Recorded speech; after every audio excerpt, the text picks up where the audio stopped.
Hey everybody, time to go through laser some parts. Tried to finally get some stuff set up that I could, start cleaning and lasering and see how this all goes. Some actual true parts that I'm going to be doing on the truck. Kind of got a smorgasbord of things here: pulley, clutch brackets, fan extension, just a angle piece of metal for the grill, clutch motor plate, and then an air cleaner.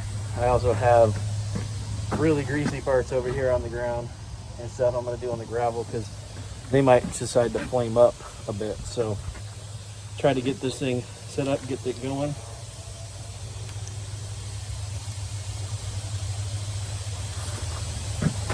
And see how she cleans.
Now you can basically tell when it stops cleaning the part, when it's not cleaning anything else off or removing anything else, is that you don't hear that zapping sound.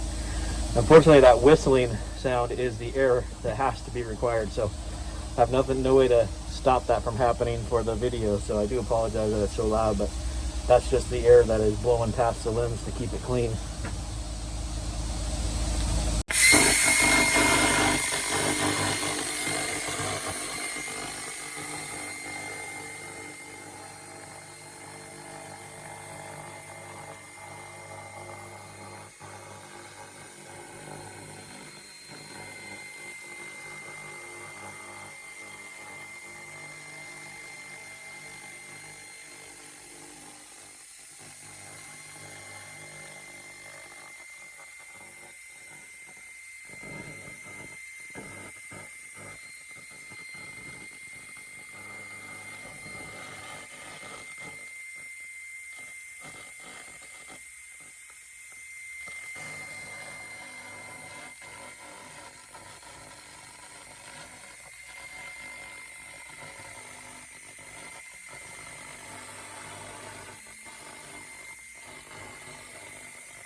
as you can see, cleaned it all up, got everything nice and blown off. And I will say that the air cleaner cover really wasn't rusty. It was more just paint and grease. And so, you know, that's why you were seeing it flame up so much, was because it was grease and paint. And so, you know, those lines there and stuff like that, I went back over it and they don't really come off. So that's just the, probably just something that needs some little bit of light sanding and spray it and paint. And so I'm going to keep going.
I feel like I'm going too fast sometimes, and other times I don't feel like I'm going fast enough. And I want to leave some of the stuff undone so you can see the difference. Um, Everything. So there's a really rusty spot down in the air cleaner down there, probably where water sat.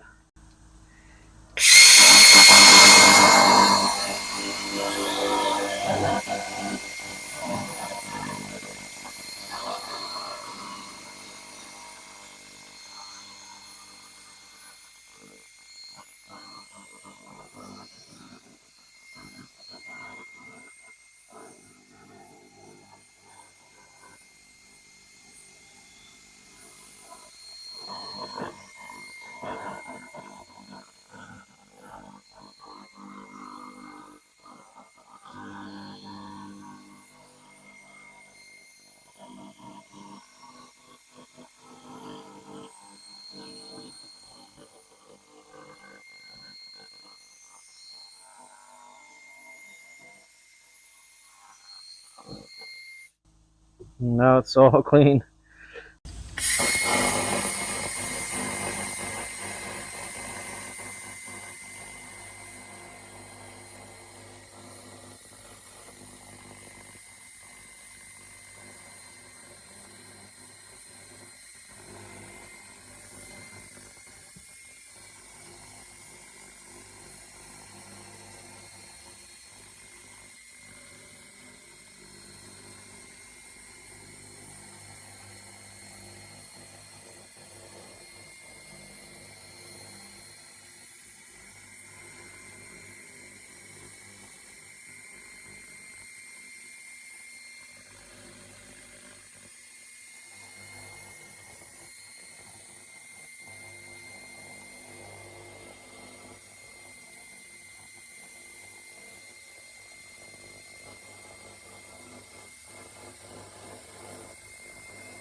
Okay, yeah, the really greasy parts, you're gonna have to, you're gonna have to clean those first. It's really not, it's not really touching that. I mean, it is, it's burning it, and it's, making it flake off. I mean, that's, instead of that right there where it doesn't want to come off, I mean, that is somewhat cleaner, but it's not super impressive. So this part, this turned out pretty decent. That's pretty clean. The grease and the grime wasn't nearly as thick, and that turned out pretty good. So that might be worth it versus trying to give this a bath or whatever and clean it. Just laser clean it with everything else. All right, so the last little update I'll do here on the laser cleaning of the parts. So this engine plate has been cleaned front and back with the laser. And all of these parts I went ahead and just kind of scuffed for like 30 seconds with a Brillo pad. I mean, this right here. I just scuffed them real quick because there's like a soot residue on anything that had paint or that had heavy grease on it. It just kind of had this charcoaly residue on it. So I just hit it real fast with the Brillo pad, and you can see the Brillo pad for all these parts. That Brillo pad, and it barely, you just see a little bit of black residue there. So, anyways, this clutch fork, I kept showing you guys on the other videos. It's, had a bunch of buildup all around it. It's completely clean now. This was a rusty bracket piece that was for the grill, or goes behind the grill, kind of vertical like that, and it was just really rusty, crusty. It wasn't greasy at all. These are the clutch pedal brackets, and they were really, surface rust everywhere and really grimy, greasy, and getting into these nooks and crannies anywhere without sandblasting, is pretty impossible with a wire wheel. But both parts nice and completely cleaned now. All the little nooks and crannies look good. This is the bottom of the transmission pan. I'm gonna get a cover, flywheel cover, and it was really greasy. Saw you guys had it earlier in the video, and it was basically, I just had to kind of scrape off the heavy layer of grease, and then the laser cleaned the rest of it. So basically just took a, putty knife, metal putty knife, and just scraped it off real fast, and then hit it with the laser, and it cleaned it really well, and it looks really good. And then the air cleaner was really greasy and painted. So it took a little more effort for it to get through it because it had grease and paint, but it cleaned all of it really well, all back to bare metal. And like I said, I just hit it with the Brillo pad real fast and knocked off the loose junk. Same with this. This was rusty on the inside all the way around that circle, and also painted on the outside, and now it's looking really good everywhere. So a little bit of, probably just a little bit of, oh, then I took this off of here and blasted it separately. And probably just a little bit of, hit it with some like 300 grit sandpaper maybe, and then spray it, So, I don't even necessarily know if maybe just even a filler primer go over this, because, it's still, the rust pits that were in it are still there, because all it does is just take the rust out. So, these lines that are here are super small. You can barely even feel them with your finger. So I think when you do, like, if you did just a filler primer on that, high temp filler primer, and then painted it, you wouldn't tell any difference, because this still has all the stamping lines in it all the way around. So you know, that's still going to be stock. That's what it's going to look like. It's still going to have all those vertical lines and stuff. I'll have to try and test one of these with some spray paint and just see if all the little laser lines still show up in the paint. It'd be interesting to see if, you know, if that type of stuff shows up.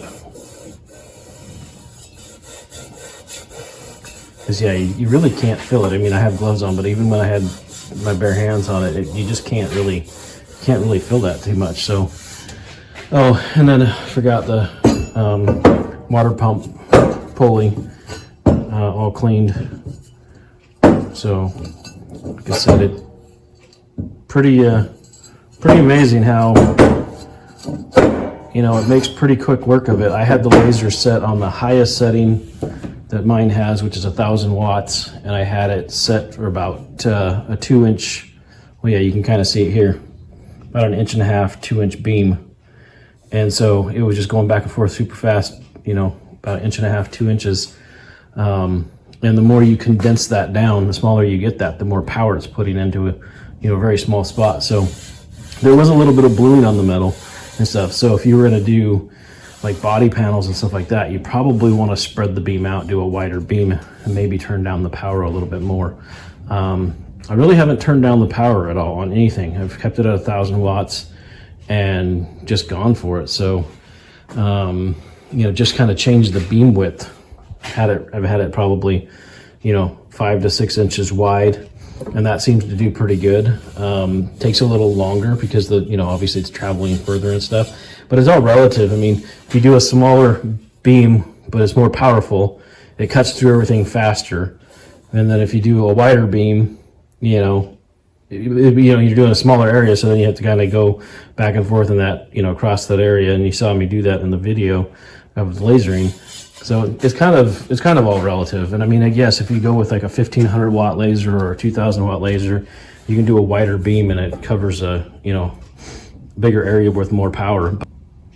So anyways, you could kind of see a little bit of bluing in the metal and stuff because of how high I had the power turned and how small of an area I was hitting and stuff. So I had to make sure to keep moving, you know, and not stay too much in any spot.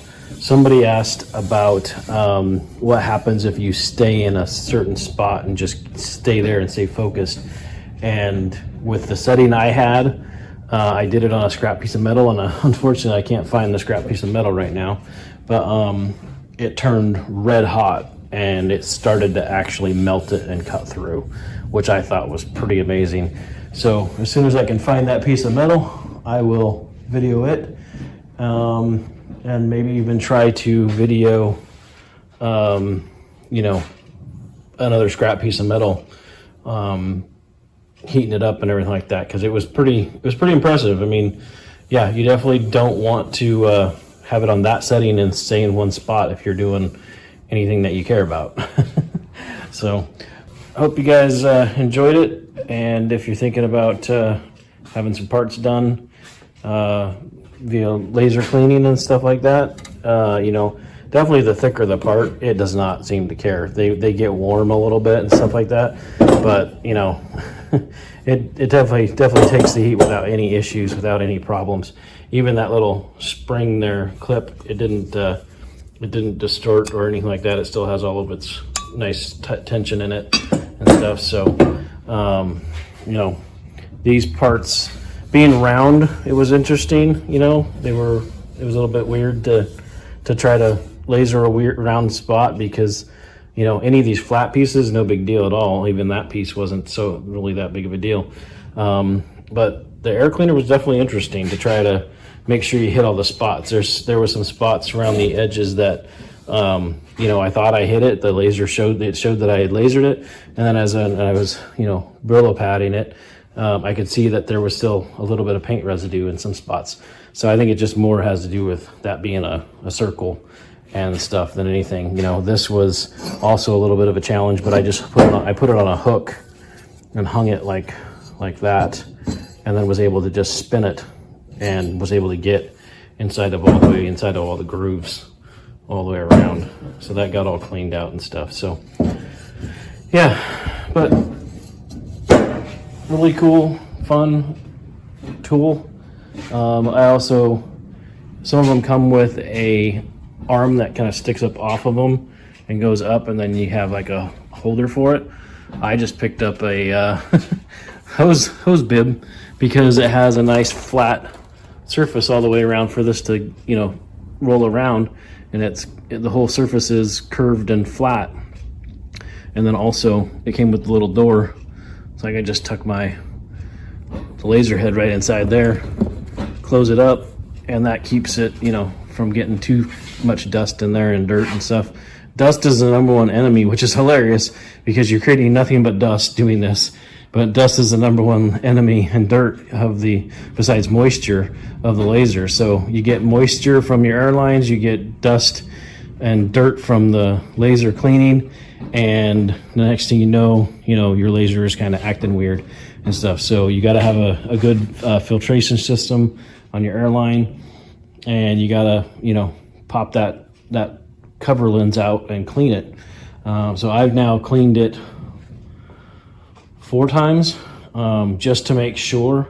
Actually 3 times. The first time the lens had actually gotten damaged, you know, in all of our testing phases.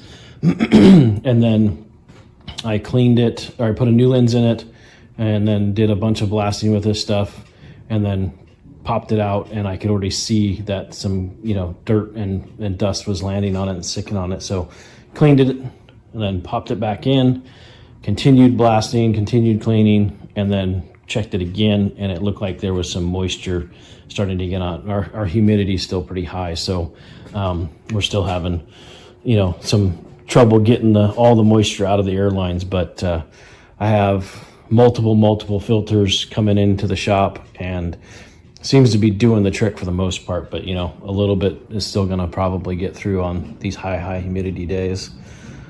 Hope that you enjoyed the laser and the parts cleaning and just what it can do, and then like the finished result. You know, I think that's pretty cool. I mean, I don't have hardly any time in this at all. I mean, the video shows how long it takes to laser it, and then, you know, to just kind of scuff it up with the Brillo pad to knock off the loose junk. That's I'll do that all day long as far as parts are concerned versus the way I was doing it before.